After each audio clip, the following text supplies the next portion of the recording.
Hello बच्चों, नमस्ते। कैसे आप सब? उम्मीद करता हूँ बहुत अच्छे होंगे। आज अपन पढ़ेंगे 8th ग्रेड अभ्यास पुस्तिका क्लास 6 लेसन 4। ये हमारे लेसन का नाम है माय चाइल्डहुड। हम देखते हैं कि इसमें कौन कौन से प्रश्न दिए गए हैं। हम लेसन को डिटेल में पढ़ चुके हैं। यदि आपने लेसन डिटेल में नहीं पढ़ा है तो इसके डिस्क्रिप्शन बॉक्स में आपको एक लिंक मिल जाएगी, उसमें जा कर के आप लेसन को डिटेल से पढ़ सकते हैं। अब हम इसको शुरू करते हैं। शुरू करने से पहले एक छोटा सा निवेदन है कि यदि आपने अभी तक चैनल को सब्सक्राइब नहीं किया है तो please subscribe the channel. Video की जानकारी अच्छी लगे तो प्लीज़ लाइक द वीडियो। अब हम इसको शुरू करते हैं। तो आइए देखते हैं कौन कौन से प्रश्न इसमें दिए गए हैं। ये हमारा प्रश्न है, इसमें प्रश्न दिया गया है the lesson my childhood is a story about. यानी ये जो माई चाइल्डहुड लेसन है इसमें किसके बारे में कहानी दी गई है। तो इसमें हमारा आंसर हो जाएगा बी, महात्मा गांधी। यानी ये जो यहाँ पर हम इसको लिख देंगे क्वेश्चन नंबर 1 के आंसर को इस प्रकार से। हमारा क्वेश्चन नंबर 2 है श्रवण कुमार्स पेरेंट वर। यानी श्रवण कुमार के जो पेरेंट्स थे वो कैसे थे। यानी ये क्वेश्चन है तो इसका आंसर है वो ब्लाइंड थे, तो हम यहाँ लिख देंगे ब्लाइंड और यहाँ पर हमारा डी नंबर का आंसर आ जाएगा ब्लाइंड। अगला प्रश्न है question number 3 who tried to prompt Gandhi ji. यानी गांधी जी को प्रॉम्प्ट करने की कोशिश किसने की, प्रेरित करने की कोशिश किसने की।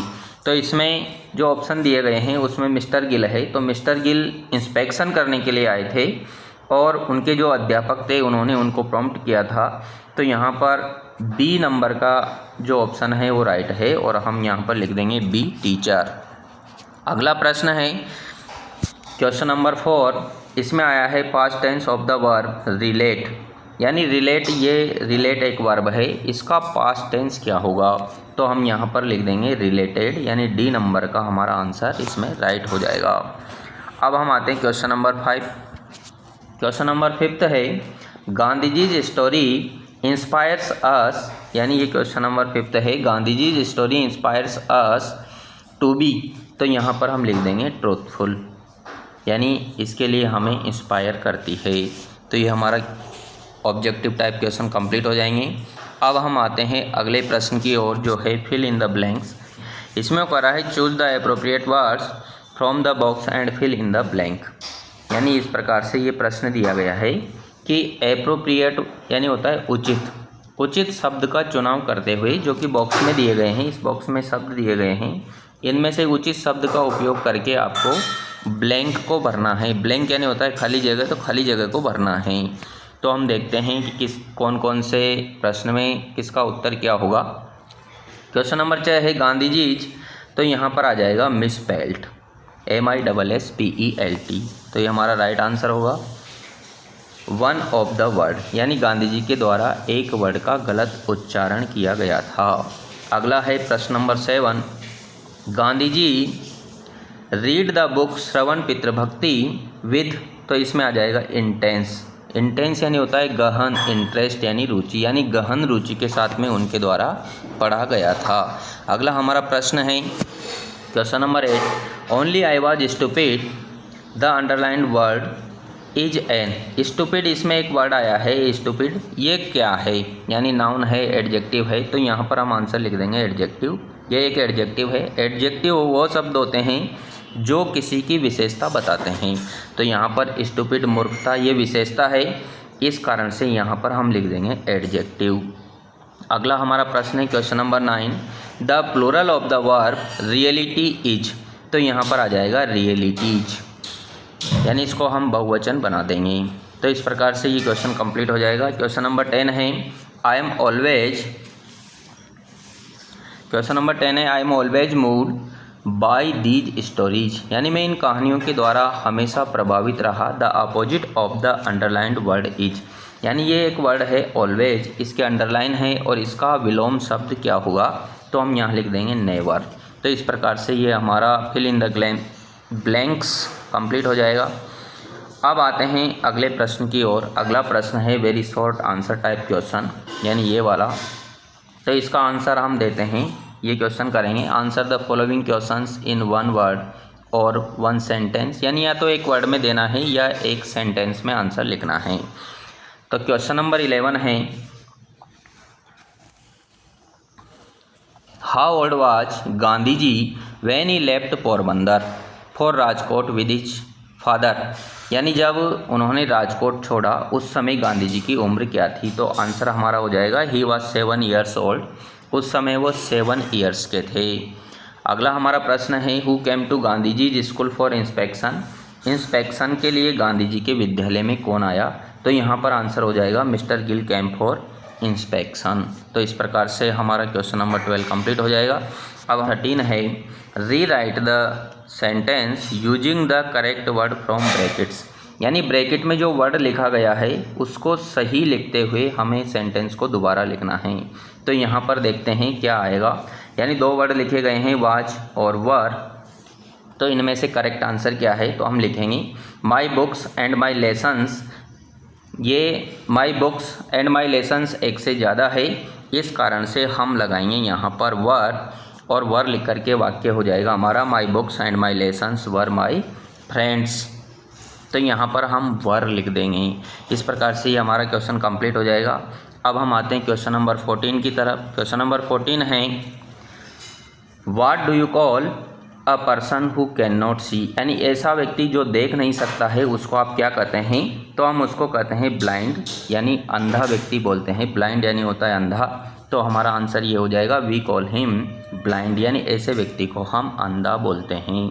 अब हमारा अगला प्रश्न है क्वेश्चन नंबर 15।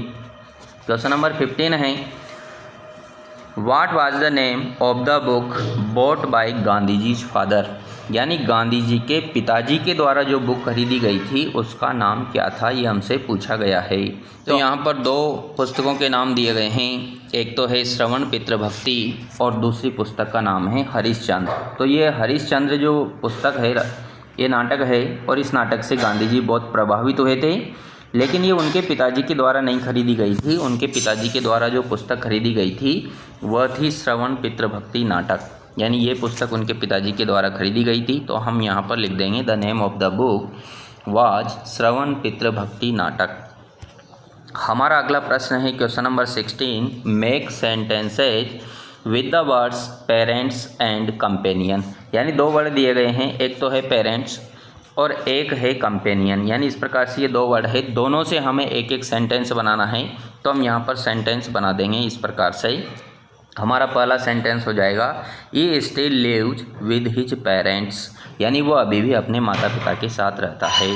कंपेनियन अगला वर्ड है और उससे हमारे सेंटेंस हो जाएंगे माई books and my lessons were my only companions, यानी मेरी पुस्तकें और मेरे जो लेसन हैं वही वर माई ओनली कंपेनियंस, वही एकमात्र मेरे दोस्त हैं। ये जो सेंटेंस है ये आपकी बुक में ही दिया गया है। अब हम क्वेश्चन नंबर 17 की तरफ बढ़ते हैं। क्वेश्चन नंबर 17 है, do you think speaking truth is a good habit if yes why, क्या आप मानते हो कि सच बोलना गुड हैबिट है, अच्छी आदत है, और यदि हाँ तो क्यों अच्छी आदत है। तो हम इसका आंसर लिख देंगे यस, हाँ सच बोलना अच्छी आदत है।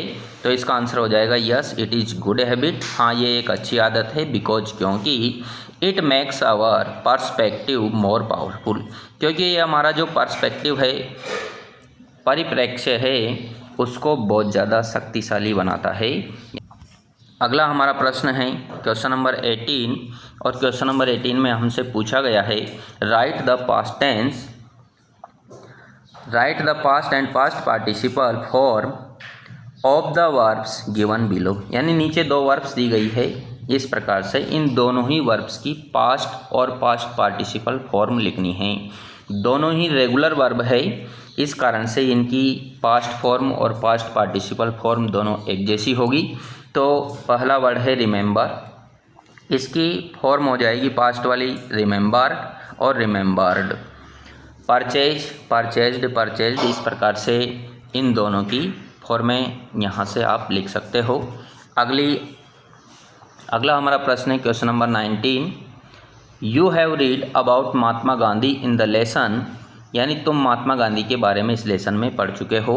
What qualities of Mahatma Gandhi would you like to adopt bring into your life, यानी ऐसी कौन सी आदतें हैं महात्मा गांधी जी की जिनको आप अडॉप्ट कर सकते हो, यानी ऐसी आदतें उनकी बतानी है हमें जिनको आप ग्रहण कर सकते हैं। तो इसमें हम लिख सकते हैं I am greatly impressed by Gandhi ji, यानी मैं गांधी जी के द्वारा बहुत ज़्यादा प्रभावित हूँ। सिंप्लिसिटी, गांधी जी सिंप्लिसिटी, गांधी जी की जो सिंप्लिसिटी है, सरलता है, ट्रूथफुलनेस, उनकी जो सच बोलने की आदत है, इनसे मैं बहुत ज़्यादा प्रभावित हूँ। I would like to follow them, और मैं उनको फॉलो करना पसंद करूँगा। I also like his principle of vegetarianism, यानी वो जो नॉनवेज नहीं खाते हैं, यानी मांसाहारी भोजन नहीं करते हैं, शाकाहारी है, वो भी मुझे बहुत पसंद है। They are difficult to follow, यद्यपि इनको अनुसरण करना यानी इन आदतों का अनुसरण करना कठिन है। Yet I will try to follow them, लेकिन फिर भी मैं इन आदतों का अनुसरण करूँगा। तो इस प्रकार से हम इसका आंसर लिख देंगे। अगला हमारा प्रश्न हो जाएगा क्वेश्चन नंबर 20। इसमें हमें एक नोटिस दिया गया है और इसमें इसकी जानकारी के आधार पर, नोटिस की जानकारी के आधार पर कुछ प्रश्न हमसे पूछे गए हैं। तो हम सबसे पहले नोटिस पढ़ लेते हैं कि नोटिस में क्या है। ये नोटिस दिया गया है और ये कौन सी तारीख को लिखा गया है, तो हम यहाँ पर देख सकते हैं 5 सितंबर 2023 ये नोटिस दिया गया है, लिखा गया है स्टोरी टेलिंग कंपटीशन, और इसमें सूचना दी गई है स्टोरी टेलिंग कंपटीशन की, यानी ये इसका हेडिंग है। अब हम देखते हैं इसमें क्या बताया गया है, तो इसको पढ़ते हैं। All the students are hereby inform that a story telling competition, all the students are hereby informed, यानी यहाँ पर सभी बच्चों को सूचित किया जाता है दैट कि अ स्टोरी टेलिंग कंपटीशन, एक story telling competition will be held on 25 सितंबर, यानी 25 सितंबर को एक स्टोरी टेलिंग कंपटीशन का आयोजित किया जाएगा इन द स्कूल हॉल। कहाँ पर आयोजित किया जाएगा? विद्यालय के हॉल में, ये स्कूल हॉल में आयोजित किया जाएगा। दोज हू वांट, आगे कर रहा है, those who want to participate, ऐसे जो कि इसमें शामिल होना चाहते हैं, may submit their names to me, वो मुझे अपना नाम दे सकते हैं बाय 18 सितंबर, यानी इसमें एक तारीख दी गई है 18 सितंबर तक वो अपना नाम दे सकते हैं। तो अब किसके द्वारा ये लिखा गया है? किरण चौबे नाम है और ये स्कूल की कैप्टन है, इसके द्वारा ये नोटिस लिखा गया है। अब हम देखते हैं इसमें कौन कौन से प्रश्न हमसे पूछे गए हैं। तो सबसे पहला प्रश्न इसका है which competition will be held in the school, यानी स्कूल में कौन सा कॉम्पिटिशन आयोजित होगा। तो इसका आंसर हो जाएगा स्टोरी टेलिंग कॉम्पिटिशन, यानी स्टोरी टेलिंग कॉम्पिटिशन आयोजित होगा। अगला प्रश्न है who has written this notice, यानी इस नोटिस को किसके द्वारा लिखा गया है। तो हमने देखा था ये इसमें लिखा गया है किरण चौबे के द्वारा लिखा गया था।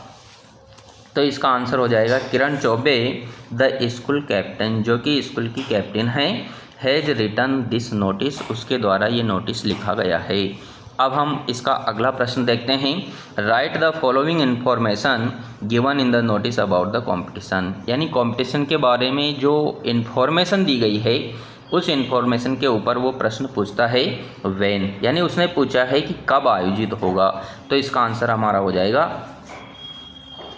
25 सितंबर, यानी 25 सितंबर को ये आयोजित होगा। वेयर, कहाँ आयोजित होगा, यानी इसमें अगला प्रश्न लिखा है उसने वेयर, तो ये आयोजित होगा इन द स्कूल हॉल, यानी स्कूल के हॉल में आयोजित किया जाएगा। तो ये इसके आंसर हो जाएंगे, इनको हम नीचे लाइन में लिख देंगे। अगला हमारा प्रश्न है find out the word which has the same meaning as to take part. Find out the word, यानी उस वर्ड का हमें फाइंड आउट करना है, पता लगाना है। Which has the same meaning as to take part, यानी ये जो टेक पार्ट है इसी के सिमिलर वर्ड कौन सा है। तो हमें नोटिस में दिया गया है पार्टिसिपेट। टेक पार्ट यानी होता है शामिल होना चाहते हैं उनके लिए, और पार्टिसिपेट यानी होता है शामिल होना, तो ये इसका सिमिलर वर्ड हो जाएगा। अगला हमारा क्वेश्चन है पार्टिसिपेंट्स में सबमिट देयर नेम्स, पार्टिसिपेंट्स यानी जो भी शामिल होना चाहते हैं मैं सबमिट वो अपना नाम दे सकते हैं, और इसके बाद उसने खाली जगह छोड़ करके 18 सितंबर लिखा है। तो इसमें हम ये जो खाली जगह है इसमें ये वाले वर्ड लिख देंगे टू मी बाय, और इसी सेंटेंस को हम यहाँ पर दोबारा लिख देंगे पूरा का पूरा सेंटेंस खाली जगह में हम टू मी बाय लिख देंगे। इस प्रकार से हमारा ये क्वेश्चन कंप्लीट हो जाएगा और ये हमारा लेसन कंप्लीट हो गया है। बहुत बहुत धन्यवाद।